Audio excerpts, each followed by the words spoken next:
to you all. Welcome to our Christmas party. Lời đầu tiên xin hân hoan chào đón các bạn đến có mặt buổi tiệc ngày hôm nay. And today, I'm so proud at our Christmas party to also to introduce you all to my family. So please, as I'm up here, if Helen, Lauren, Hannah and Charlotte, please come up and join me on the stage. Và tôi xin giới thiệu gia đình của tôi cũng có tham dự bữa tiệc ngày hôm nay. Đó là cô Helen, là vợ của tôi, con gái tôi là Lauren, Hannah và Charlotte.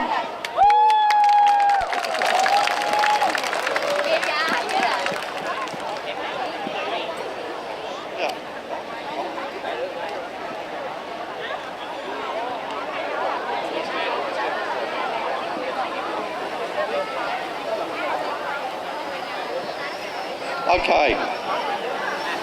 For me, this will be the most difficult speech in the last 13 years, as it will be my last. Và hôm nay tôi nghĩ đây là một bài phát biểu rất là khó khăn cho tôi vì tôi nghĩ đây là bài phát biểu cuối cùng của tôi trước mặt các bạn. I've had the most incredible life thanks to both my family and to you guys. Tôi cảm thấy cuộc sống thật ý nghĩa khi có các bạn và có cả gia đình chúng tôi. My family for supporting my crazy dreams, for sacrificing my time with them, for supporting me with all our money, and we sold our home to invest in Vietnam, only to lose it all. Gia đình tôi luôn ủng hộ những giấc mơ điên rồ của tôi, hy sinh rất nhiều thời gian và tiền bạc. Đến lúc không còn gì để mất, đó là khi chúng tôi bán đi căn nhà của mình để đầu tư qua Việt Nam. Thank you also. I truly have the most wonderful wife and children. Thank you also to my amazing staff, friends here, who came to work for some crazy Australian guy. In the beginning, we had no great plan, just an idea and a total belief in ourselves that we were going to succeed and do something amazing. Tôi cảm thấy thật hạnh phúc khi có một người vợ và những đứa con tuyệt vời. Bên cạnh đó, tôi cũng xin nói lời cảm ơn tới tất cả những nhân viên, những người bạn tuyệt vời đã luôn ở bên cạnh chúng tôi, bên một người Úc điên rồ như tôi. Thời gian ban đầu, chúng tôi cũng không có những kế hoạch kinh doanh gì cụ thể. Nó chỉ là những ý tưởng và niềm tin lẫn nhau rằng chúng tôi sẽ gây dựng một điều gì đó thật thành công, thật tuyệt vời.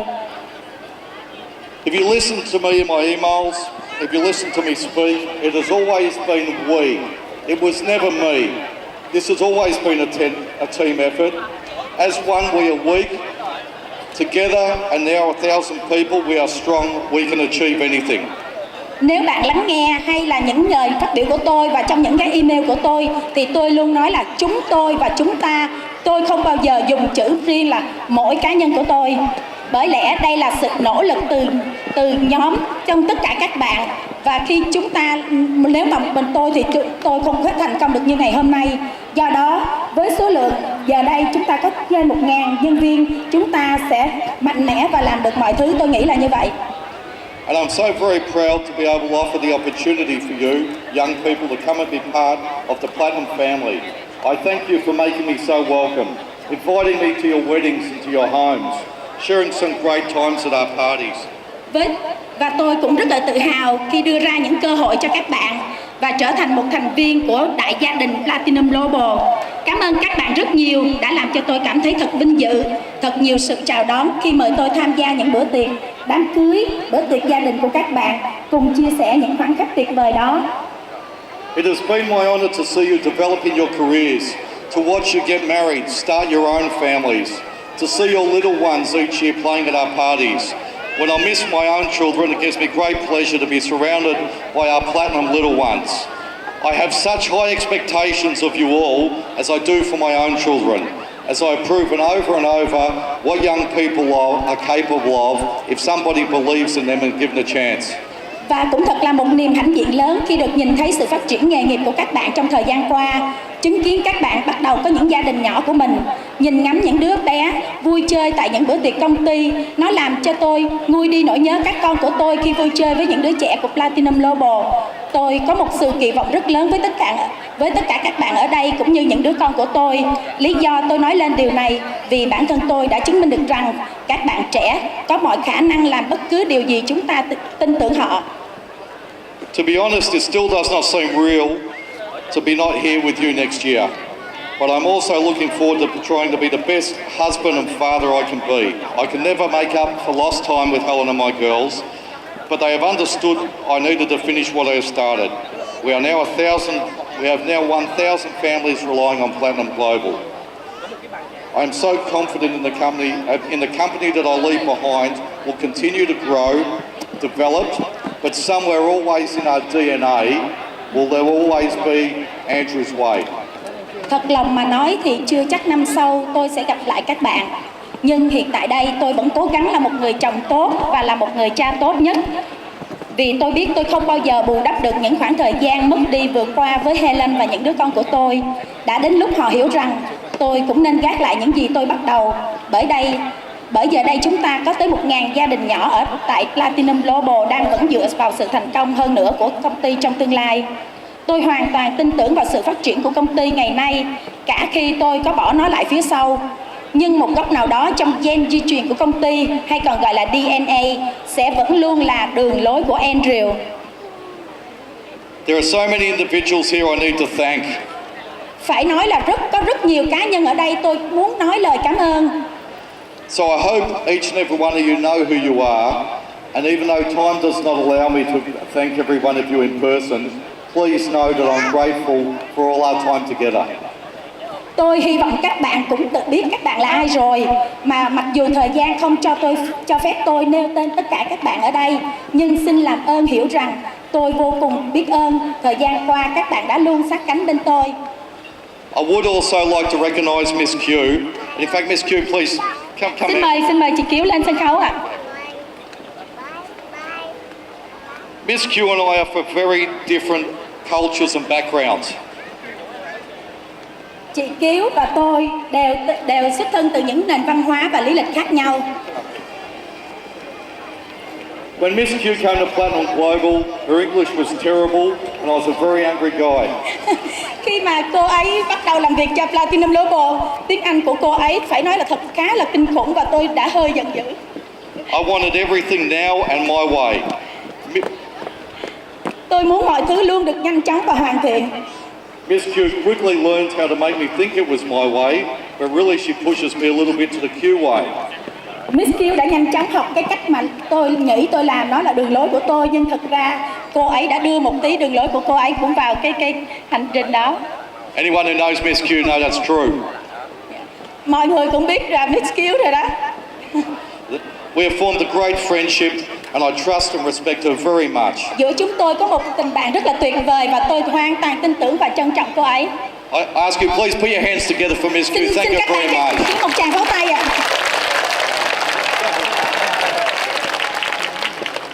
This is a very emotional day for me, and again I thank you all. I will still come back before Ted, and I'll be here after Ted to hand out the lucky money. I want us all to start the new year very positive and with a successful outlook. Hôm nay thật là một ngày đầy cảm xúc với tôi, và một lần nữa tôi xin gửi lời cảm ơn tất cả các bạn đã ở đây. Tôi sẽ vẫn sau Tết Nguyên Đán tôi vẫn sẽ quay lại và tôi còn đưa tiền lì xì, tặng tiền lì xì cho các bạn nữa.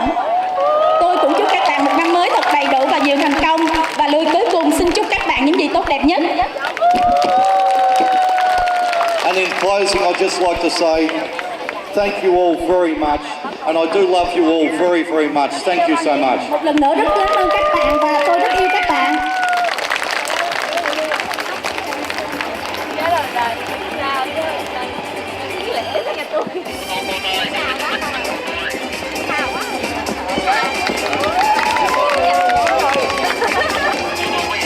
And now we would like to invite Miss Helen, the First Lady. She would like to have some to share with us.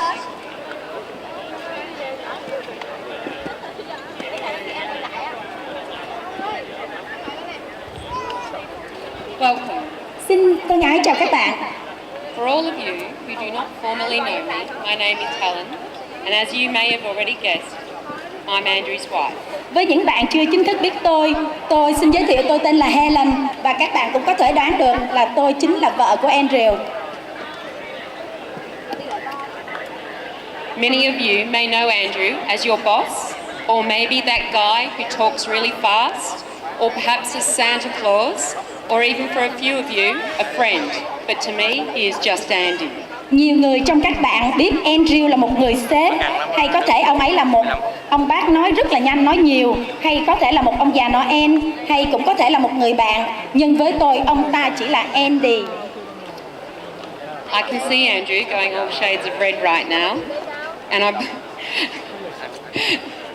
and I know that's hard to believe because he always has a red face. But trust me, after 27 years of marriage, I can feel his stare burning through me, thinking, why did I agree to let Helen loose at the microphone? Andrew trong con mắt tôi lúc nào anh ấy cũng mang một sắc thái màu đỏ. Tôi biết thật là khó mà tin được, bởi vì anh ta luôn luôn mang một khuôn mặt màu đỏ. Nhưng tin tôi đi, sau 27 năm hôn nhân, tôi cảm thấy ánh nhìn của anh ấy vẫn luôn bùng cháy trong tôi, với suy nghĩ rằng không biết tại sao anh ấy đã đồng ý kết hôn với Helen, như tôi cầm cái micro của anh ấy ngay lúc này đây. I promise I'm not going to rehash the Andrews Platinum Global story, as I am sure you are all well versed in it, and you probably know it better than me. After all, Andrew is the best salesman in the business. Sorry, Robert. So instead, I'm going to tell you how the skinny 17-year-old boy I met at New Year's Eve party became the founder and chairman of this institution, Platinum Global. Tôi hứa là tôi sẽ không lặp lại câu chuyện của Platinum Global của Andrew, bởi vì tôi chắc là tất cả các bạn biết khá rành về Platinum Global hơn tôi, và thậm chí các bạn còn biết nhiều hơn cả tôi nữa. Sau tất cả, tôi khẳng định Andrew là một doanh nhân tốt nhất. Tôi rất xin lỗi Robert về điều này. Vì vậy, thay vào đó, tôi sẽ kể cho các bạn nghe một câu chuyện về anh chàng 17 tuổi gầy nhom mà tôi đã gặp tại bữa tiệc giao thừa. Giờ đây đã trở thành một nhà sáng lập và là chủ tịch của một tổ chức Platinum Global. Andrew wasn't always this visionary and leader. Once upon a time, he spent days surfing and lugging timber. Even though he had no dress sense and had one of the thickest Aussie accents I've ever heard, and that's coming from an Australian, he always dared to take risks, thought outside the square and had unequivocal self-belief. Andrew không phải luôn luôn lúc nào cũng nhìn xa trông rộng và lãnh đạo mọi thứ. Hồi đó anh ấy thường dành thời gian cho lướt ván và cứ hay ôm mấy khúc gỗ trong người. Và mặc dù anh ấy ăn mặc rất là xốc xếch và mang một trong những chất giọng Úc đặc nhất mà tôi từng biết, anh ấy không chùn bước trước những rủi ro, luôn suy nghĩ bên ngoài những giới hạn và luôn tin tưởng vào bản thân của mình. By the age of 26, he bought his first company. Whilst most 26-year-olds would have seen owning their own company as an enormous milestone and would have been quite content, Andrew was chasing that next challenge.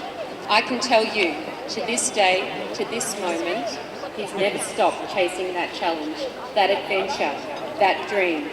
Truthfully, that is the reason I fell in love with him, and I have supported and believed in him throughout his journey. Và cuối cùng, anh ấy cũng đã mua được công ty đầu tiên trong đời trước năm 26 tuổi. Trong khi đối với nhiều người ở độ tuổi 26, việc sở hữu công ty riêng là một trong những bước ngoặt vĩ đại và trên cả tuyệt vời. Andrew lại một lần nữa tiếp tục theo đuổi những thử thách mới. Tôi có thể chia sẻ với các bạn rằng, cho tới ngày hôm nay, kể cả ngay lúc này đây, anh ấy vẫn không bao giờ dừng lại và theo đuổi những thách thức, những cuộc phiêu lưu, những giấc mơ. Thật lòng mà nói, cũng chính vì lý do này mà tôi đã đem lòng yêu anh ấy. Và tôi đã ủng hộ cũng như tin tưởng anh ấy trên suốt những chặng đường anh ấy đã, đang và sẽ đi. So I bet you're all wondering how this Aussie bloke, who never travelled overseas or even to Tasmania, had an immense fear of flying, found himself in Ho Chi Minh City. Well, it's all thanks to a Vietnamese customer who coaxed him into a whirlwind trip to Asia. I guess that's when his love affair first started with Vietnam.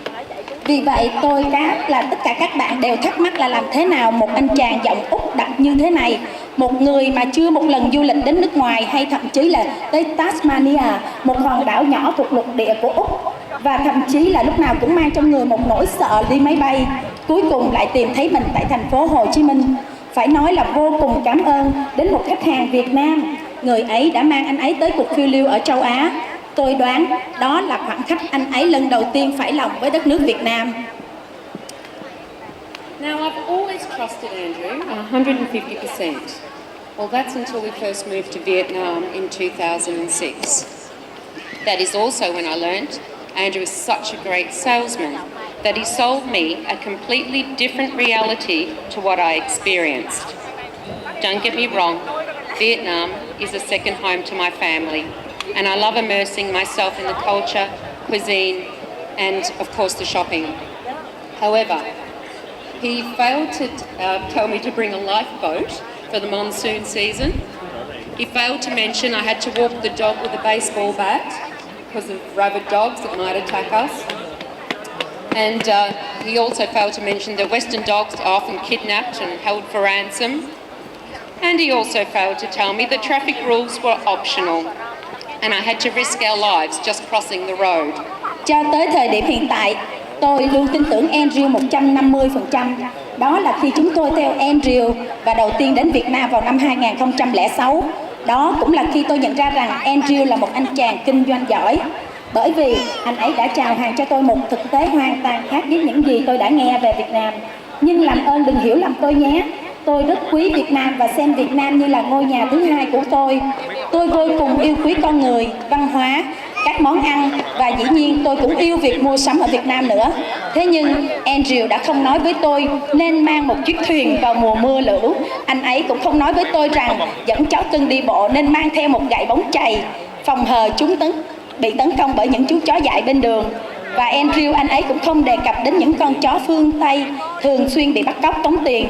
Bên cạnh đó, anh ấy cũng không nói về tình trạng hay luật lệ giao thông tại Việt Nam, cũng như bạn phải liều thân để băng ngang qua những con đường. But in all seriousness, today is not only a Christmas celebration, but a day to celebrate Andrew's retirement. Rarely do we get the chance to celebrate one person's personal achievements and journey. So I am honoured to be standing here today with everyone here around me. As I look around, I see what drew Andrew to Vietnam.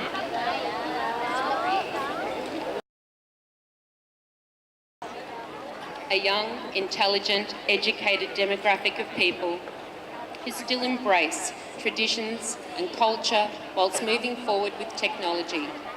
I think about our first office in District 1. Andrew would tell our customers in Australia that we had a waiting list for estimators and draftsmen. We didn't, but Andrew told me we will. That undying belief in himself and his capabilities was the driving force. Andrew has created a workplace that reflects his values and ethics, which is the success of Platinum Global. He thinks of the small things, like the bike helmets, raincoats, slippers for each staff member, nutritious lunches and clean drinking water, a mother's room, social clubs, a gym. He cares about the cleanliness of the toilets and the motorbike parking. He knows when one of the staff takes ill or the guard needs new teeth. He's prided himself from fostering equal opportunity. I'm not only referring to gender equality and ensuring that women can be mothers, homemakers and professionals, but also employing people from all walks of life, any sexual orientation, education level and cultural and religious backgrounds. Tóm lại, tôi muốn nói hôm nay không chỉ là một ngày chúng ta ăn mừng tiệc Giáng sinh, mà còn là ngày chúng ta nên chia vui với quyết định của Andrew. Thật hiếm khi chúng ta có cơ hội ăn mừng một con người rất chuyên nghiệp, rất bản lĩnh, rất quyết tâm qua những thành tựu mà chúng ta thấy Andrew đã đạt được. Vì vậy tôi thật vinh dự khi đứng tại nơi đây cùng với các bạn.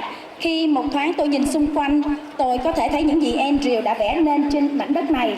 Đó là những họa viên, những dự toán viên, tài năng, đầy nhiệt huyết, những con người sẽ giữ bên mình bên trong một truyền thống văn hóa cùng với sự tiến bộ hơn về công nghệ kỹ thuật. Tôi còn nhớ văn phòng đầu tiên của chúng tôi ở quận 1. Andrew đã nói với tất cả khách hàng Úc rằng sẽ có một danh sách những họa viên và dự toán viên. Nhưng thật ra chúng tôi đã không có. Nhưng Andrew vẫn tiếp tục khẳng định chúng tôi sẽ có. Cái niềm tin mạnh mẽ đó của anh ấy đã phản ánh rõ giá trị và đạo đức của Andrew. Và đây chính là sự thành công của Platinum Global. Anh ấy suy nghĩ tới những điều nhỏ bé như là một nón bảo hiểm, áo mưa, dép cho từng thành viên trong công ty, những bữa ăn trưa dinh dưỡng, nguồn nước vệ sinh sạch sẽ, phòng cho các bà mẹ, câu lạc bộ thể dục thể thao. Anh ấy rất quan tâm về sự sạch sẽ của các phòng vệ sinh. bãi giữ xe, anh ấy biết khi nào nhân viên anh ấy nên có cuộc kiểm tra sức khỏe hoặc là bảo vệ cần những chiếc răng mới. Anh ấy rất tự hào về việc thúc đẩy những cơ hội nghề nghiệp một cách công bằng. Tôi không chỉ đề cập tới sự công bằng về giới tính, mà ở đây anh ấy còn đảm bảo cho rằng những phụ nữ vẫn có thể làm mẹ, nội trợ và vẫn phải làm ổn định công việc của mình. Nhưng ngoài ra, anh ấy cũng tạo cơ hội việc làm cho tất cả mọi người, từ mọi hoàn cảnh khác nhau của cuộc sống, của tất cả mọi giới tính, trình độ văn hóa, giáo dục và tín ngưỡng. We all leave here today with a heavy heart, but I know our staff are resilient and well equipped with the skills that will guide them through and beyond all expectations. Ngày hôm nay tất cả chúng ta đều mang một trái tim chịu nặng, nhưng tôi biết rằng các bạn là những con người kiên cường và mạnh mẽ, được trang bị những kỹ năng tốt và sẽ là hành trang theo suốt những chặng đường sau này của các bạn. When Andrew set out to build Platinum Global, his goal was to build a company that would outlive him and thrive for generations to come. It is with full confidence that Andrew will pass on the torch to the PG staff, and each and every one of you will be the new leaders and innovators of Platinum Global. One thing Andrew and I can promise to everyone is that Platinum Global was never about Andrew, but Andrew will forever belong to Platinum Global. Khi Andrew xây dựng nên Platinum Global, mục tiêu của anh ấy là xây dựng một công ty sẽ cùng sống sót với anh ấy và phát triển theo các thế hệ. Ngày hôm nay, Andrew rất tự tin khi ông ấy có thể trao ngọn đuốc ông ấy cầm trên tay bao lâu nay cho toàn thể các nhân viên tại đây. Và mỗi người trong các bạn sẽ là những nhà lãnh đạo mới, những nhà sáng tạo mới tại công ty. Một điều mà Andrew và tôi có thể hứa với tất cả các bạn rằng PG không bao giờ thuộc về Andrew, nhưng Andrew sẽ mãi mãi thuộc về PG Platinum Global. Cảm ơn. Cảm ơn các bạn.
so before tonight, I've got you to someone special.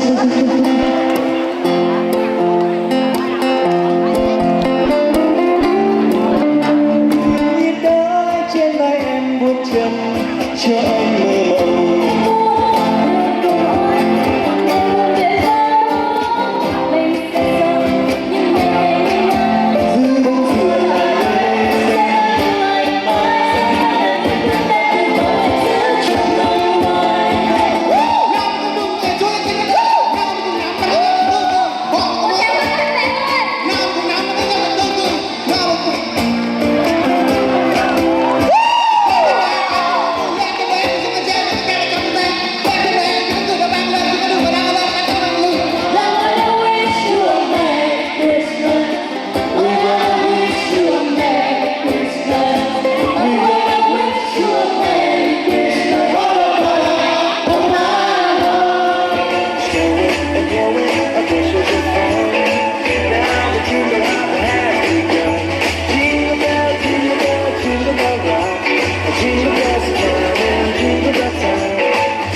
Ladies and gentlemen, for the moment, we will temporarily get away from the excitement of modern cities.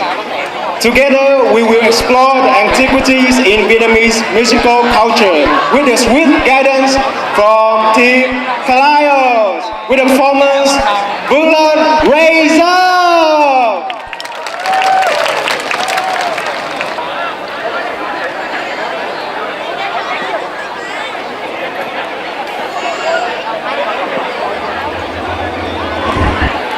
Quay ngược thời gian bạn trở về một loại hình cánh hoa thường phản ánh tình yêu vô lửa, hiện thực xã hội, con người Việt Nam, niềm khao khát được sống, được hạnh phúc, được thương yêu. Đó cũng chính là lý do vì sao chúng tôi chọn cái tên Vương cho tiết mục. Bởi dù ở đây hay bất cứ đâu, chúng ta hãy cứ vươn mình và phát triển một cách mạnh mẽ, vững chắc. Tôi yêu những giá trị xưa cũ, nó là nền tảng để xây dựng và phát triển cái mới, cái hiện có ngày nay. Và điển hình ca trù hát sẩm là một trong những loại hình dân gian lâu đời của Việt Nam mà chắc hẳn không phải ai cũng biết đến, nghe và thích nó. Từ ngày xưa tới bây giờ, ca trù hát sẩm không được biểu diễn một cách rộng rãi ở các sân khấu lớn, mà nó chỉ xuất hiện ở những làng quê Bắc Bộ, gọi Bái Đinh, Giếng Nước. Giá trị mà ca trù hát sẩm mang lại cũng giống như những giá trị cốt lõi của Binh. Nếu như những gì tôi vừa mới kể được tái hiện tại đây và ngay lúc này thì mọi người nghĩ sao?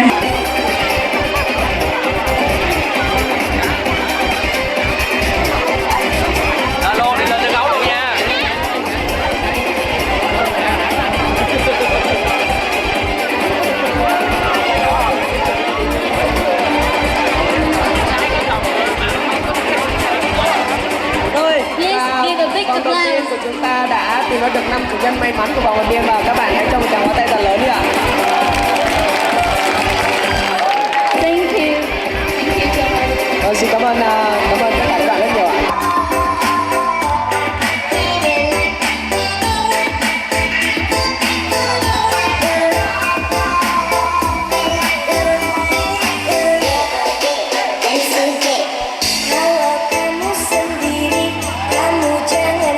Cổ vũ tinh thần cho bé Sumin, tất cả các bạn có thể lên sân khấu để nhảy cùng với bé được không ạ?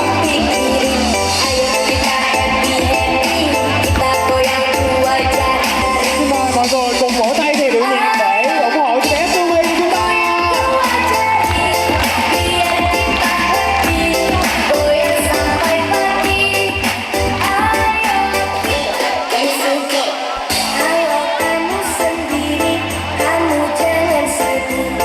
Jangan kau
누구 잘해 어찌했다 것은 없는 맞춘 괴리다 하지 않아 맞춘 씻어지게 지지랑 공위를 꽂혀봐 우리 방구 전구자 쌍구 접어 우리 방구 전구자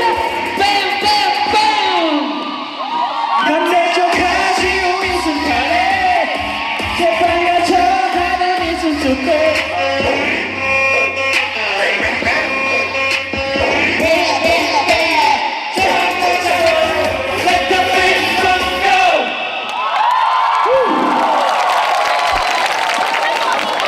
Một phần trình diễn vô cùng tuyệt vời đúng không ạ? Wait, please. And let's welcome Placemaker team with bánh trôi nước cô bà Sài Gòn. Cổ động viên của Placemaker ơi, make some noise.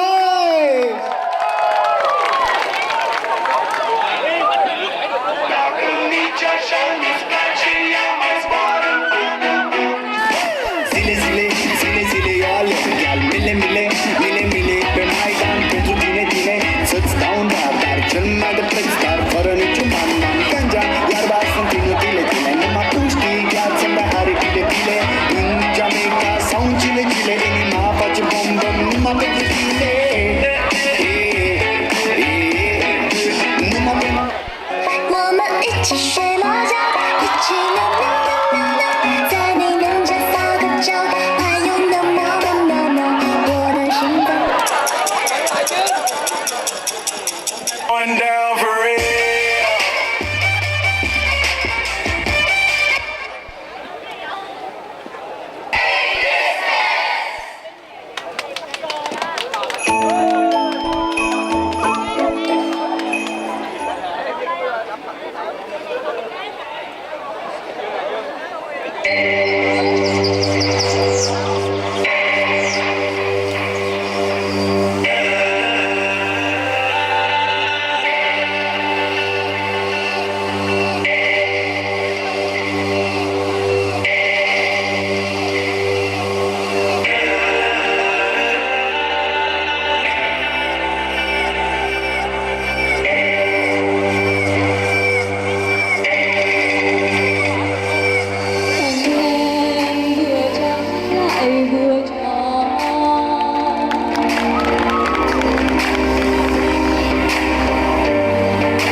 chỉ đủ mình mãi bên em lại một ta áo cho mình mãi đem lời yêu ngất tối riêng ai yêu cô và Sài Gòn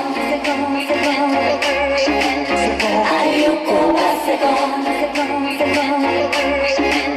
ai yêu cô và Sài Gòn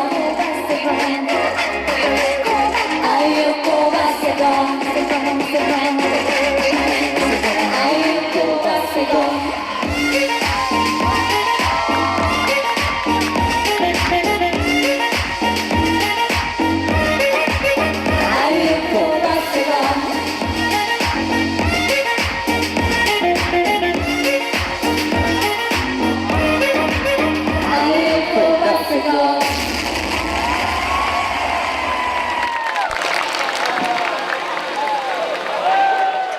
Minh và Tú xin mời đại gia đình BG của mình cùng lắng động lại để thưởng thức tiết mục Nhớ quê mẹ được kết hợp biểu diễn giữa 4 team Zone 4, CSR, USB và Builder MT. Xin mọi người cho một tràng pháo tay thật nồng nhiệt để tiết mục được bắt đầu. Ladies and gentlemen, let's make a big hand to welcome Team Zone 4 and friends in the next performance.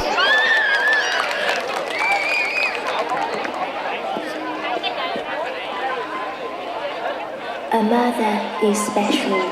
She's more than a friend. Whenever you need her, she will give you a hand. She will lead you and guide you in all that you do. Try all that she can just to see you get through. Good times and bad times, she will be there for it all. If your mom is still with you, cherish her each day. Don't make her sad. Don't make her cry. If your mom has passed away, remember her and honor her memory. This song is for all the mothers across the world.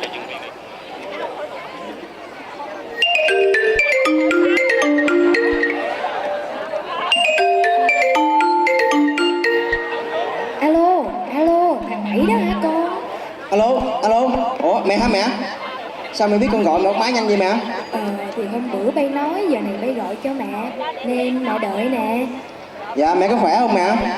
Mẹ khỏe, bay sao rồi? Dạ con khỏe lắm, mẹ yên tâm nha. Trời đang chuyển gió trở trời, bay nhớ mặc áo ấm vô nghe. Rồi Tết đây bay có về thăm mẹ không? Mấy kỳ mai trước nhà không ai lặt lá hết trơn hết chọi. Bay về tranh thủ phụ mẹ nghe. Mẹ à, Tết này chắc không về thăm mẹ được rồi. Con phải làm kiếm tiền Tết đó mẹ. Ở đây luôn cấp 3, cấp 4 lần rồi đó mẹ. Có gì con lấy tiền cho mẹ xài Tết nha mẹ. Vậy thôi, bây giờ đi, ta đi mời con chuyện đây. Ủa mẹ sao chứ mẹ? Mẹ ơi, mẹ.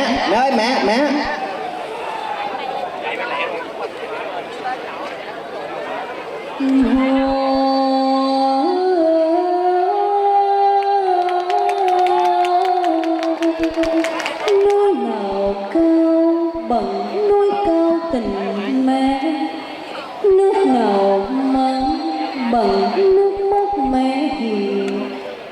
Thương con 9 tháng 10 ngày để con khôn lớn, để con khôn lớn bỏ mẹ mà đi.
hồng viên thắm màu son.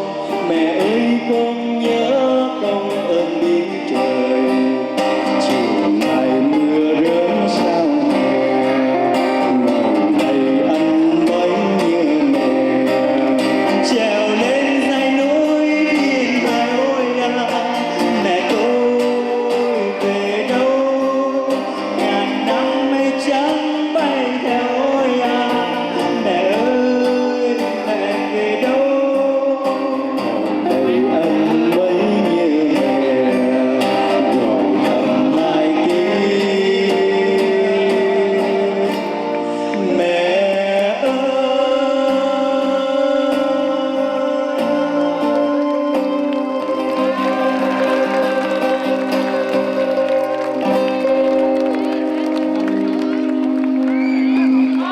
Please put your hands.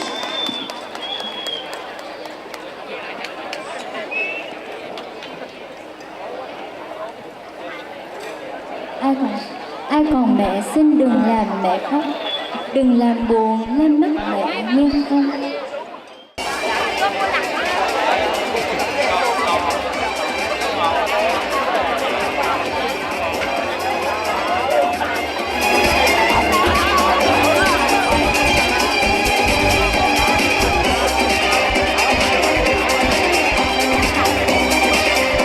Please give a big round of applause. Một tràng pháo tay thật lớn đi ạ. Lớn lên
còn mùa bay ngàn qua từng thấy bóng dáng nhìn quanh người ngày xưa tôi nhớ đến mình nghe chuyến mong khi tan trường rồi toàn tâm sẽ về kỷ niệm đầu từ xa đã qua đời thời gian chỉ đi muôn lần tìm bao khát khao đầy vơi buồn rồi vui những mưa ngâu tan trong gió trời đông anh xuân là cùng mưa tầm tã dù cho từng bị cảm ta vẫn muốn quay lại đắm mình thêm lần nữa.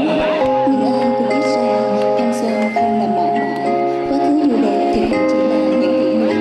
Vì vậy chúng ta hãy biết trân trọng những hạnh phúc ở hiện tại và hướng về những điều tốt đẹp đang ở tương lai.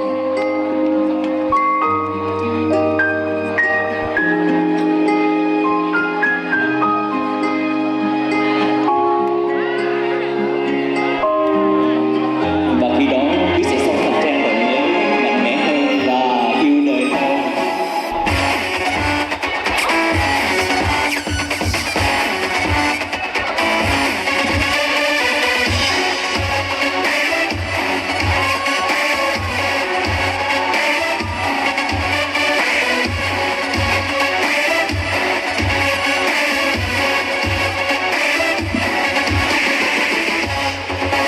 Một nụ hồng trên tay cuộc đời đẹp biết bay lúc cô đơn đôi chồng ta tình đẹp và nụ hồng trao đi người mình cười đôi khi những ước từ lâu ngày cũng qua người đâu biết tình thân người đâu biết mộng thanh phố chủ ngập đèn hoa cũng dám mưa răng dù xa đã muộn không tình yêu hát hồn hơn tháng ngày dần chìm vào êm tối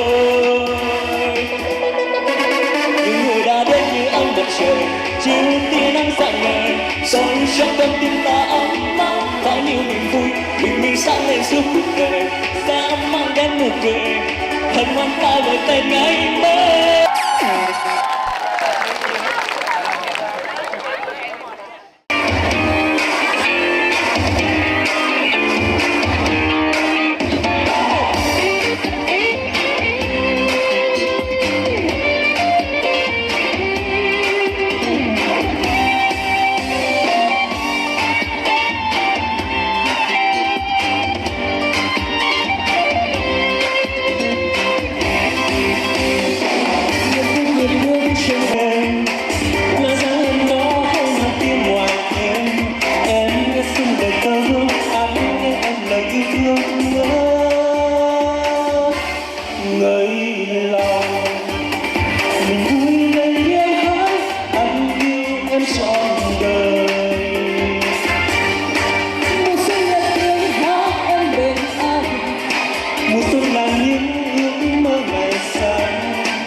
And furthermore, on behalf of nearly 1,000 members Social Club. We'd like to say thank you for Mr. Robert Stubb. He has been in Platinum Global families only about over a year, but he brings us a new things. And he's changing a lot of things also for us. And he has contributed in our Social Club activity. And also he is a very important and very amazing member in every moment, every second of Social Club. Please just give a big hand to thank him, please. Thank you. Yeah. And Miss Kiều, you know, you have inspired all of us, especially the girls, to fulfill not only the task at work, also in our life. And you have been support the women football competition every year, so the girls can have extra award every year for the last 3 years. Thank you, Miss Kiều. So we're gonna miss you a lot. And Andrew, Thailand, we heard, and please don't lose your promise. Andrew, business was never about Andrew, but Andrew will forever belong to business. Thank you very much, Red.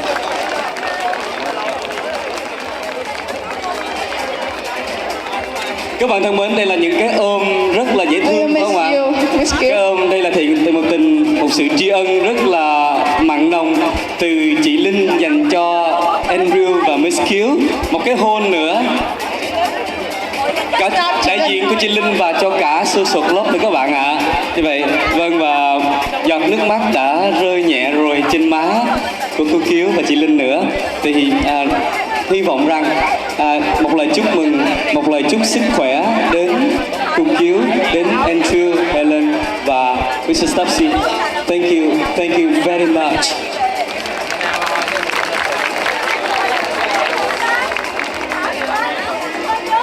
Như ở phần này là cấp 3 đúng không anh? Triple. Các bạn tôi đầu tư cho tôi là lên rồi. Vâng, đây là phần thưởng vô cùng giá trị từ Social Club dành cho những người may mắn của đêm nay chúng ta. Congratulations.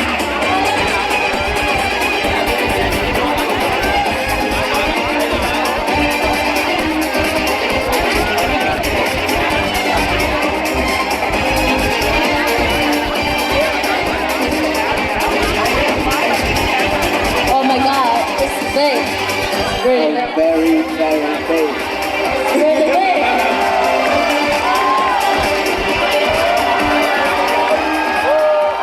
So lucky, right?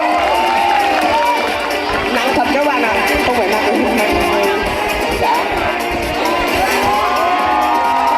Rất nặng ạ.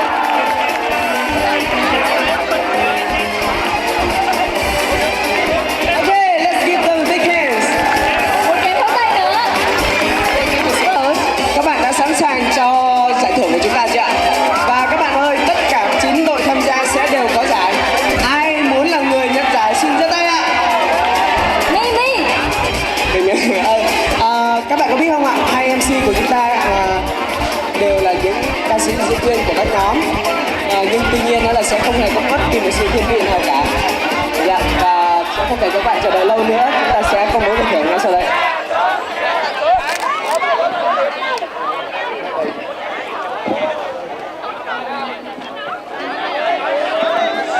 Vâng, và đầu tiên là các giải khuyến khích.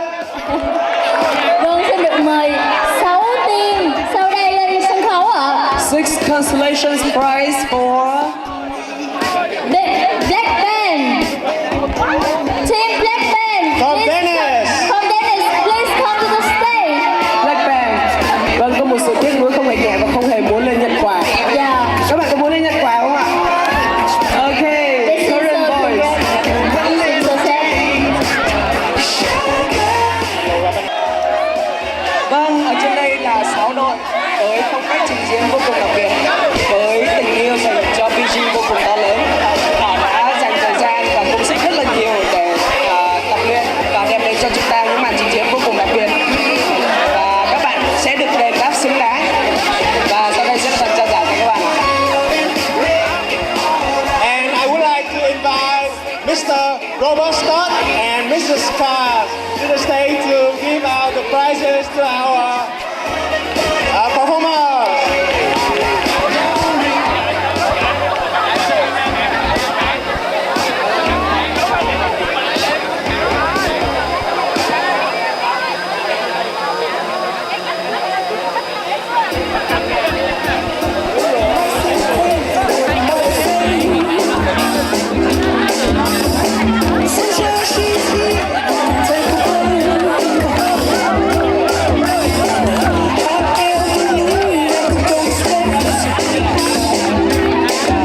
Tôi không nghe thấy tên của bạn. I cannot hear what you say.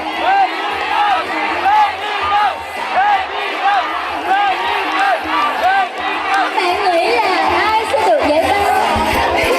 Bây giờ Tùng sẽ xem tinh thần của các bạn đến đâu nhá. 3 team còn lại đây đúng không ạ? Trên tay Tùng là kết quả rồi. Tùng sẽ xem team nào to nhất. Đấy ạ. Team Where is NVR? Where? I can't hear you. Can I see your hand? Okay. Okay, and where is Metricon? Lastly, where is Carlisle? Vâng, và chúng tôi xin mời cả ba đội đều tiến lên sân khấu để cùng nhận giải thưởng. Khi đồng giải đó. Rất bình tĩnh các bạn. Không Nhưng đúng đồng giải. Khi nào đồng giải đó vậy?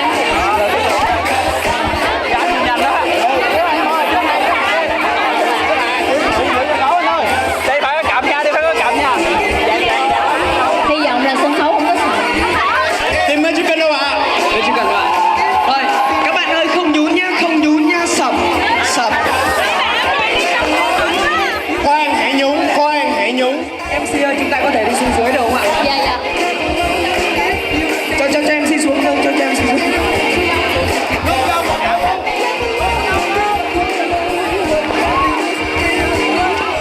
Vâng, và Tùng rất là mong muốn hỏi xem team nào sẽ là team thắng giải ạ.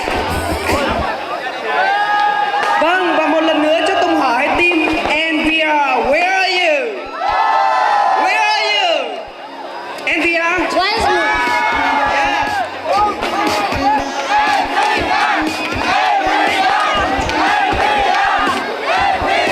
Dạ hai đội còn lại phải hơn nha. Đội đã khác nha. Team Mexican nữa ạ. Metricon! Lớn lên các bạn ơi. Một lần nữa to hơn được không ạ? Metricon! Nhớ là một cổ vũ nha. Và bây giờ Team tiếp theo sẽ là team Carlisle! Cho mình thấy tinh thần của các bạn kìa. Where is Carlisle? Các bạn hãy cho Tùng thấy tinh thần của nhóm các bạn đi ạ.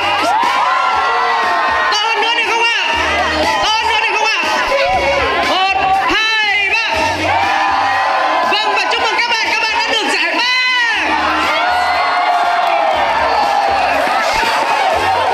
Các bạn đang lớn quá. Yeah. Chưa có Thì em ra thì không nên play nhiều quá mà. prize. And now we go to the last part. The first prize and the second prize. We will call. Ok, và bây giờ xin được mời cô Kiếu lên trao giải ba cho đội Carlisle. Please welcome Mrs. Q. Come to the stage.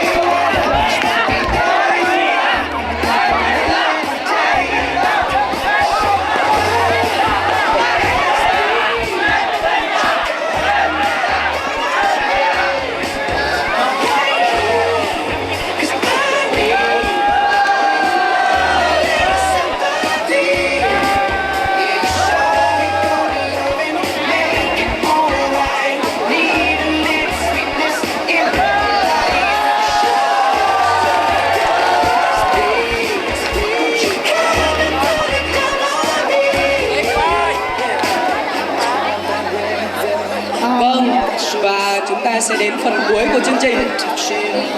Cổ động viên của NVR đâu ạ? Cổ động viên của NVR ạ? Cổ động viên của Mexican đâu ạ? Cổ động viên của Mexican ơi! Các bạn nghĩ là năm nay Mexican có được giải nhất nữa không ạ? Có không ạ?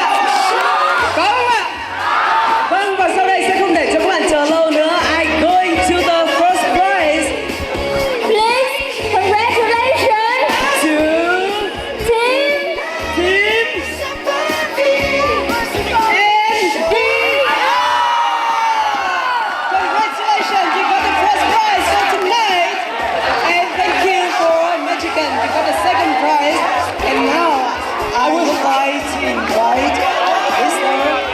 Antoine and Mrs. Allen to give our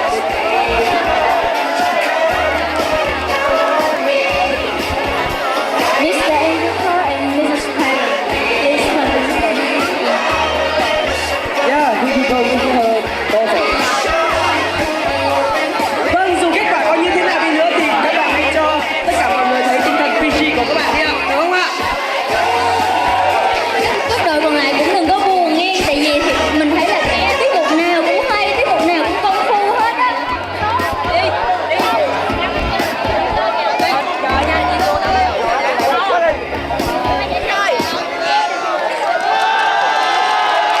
And the second prize for Team Magican. Mr. Antoine. And the second prize for Magican.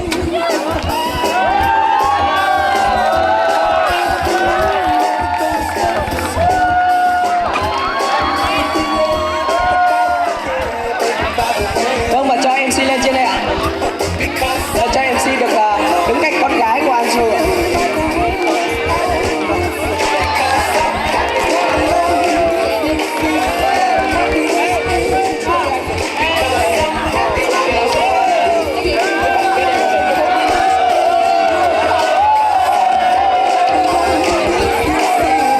As you can see that we have all the prize on the stage, and now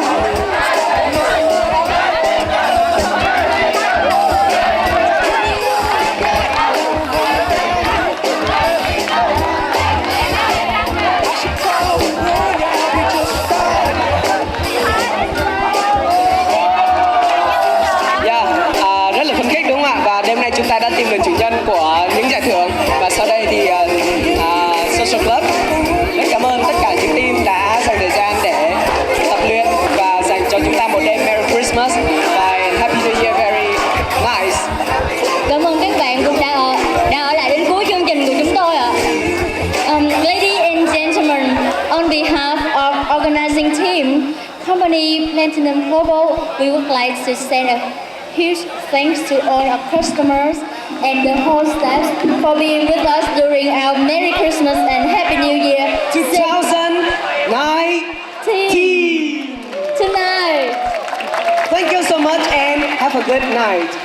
Các bạn ơi, chúng ta sẽ hát cái bài Em Chill nhé. Chúng ta hát bài của Em Chill nhé. 5 anh em trên một chiếc xe tao. Đây, một video đây. Mời tất cả các bạn ta xuống dưới.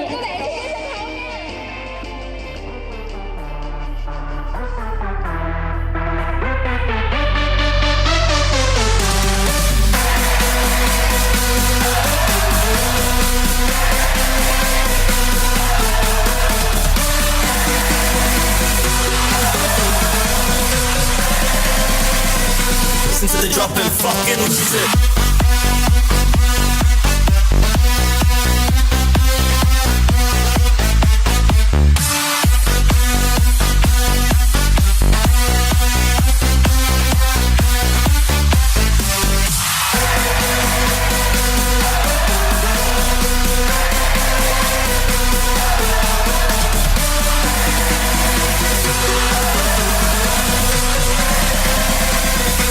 Listen to the drop and fucking lose it.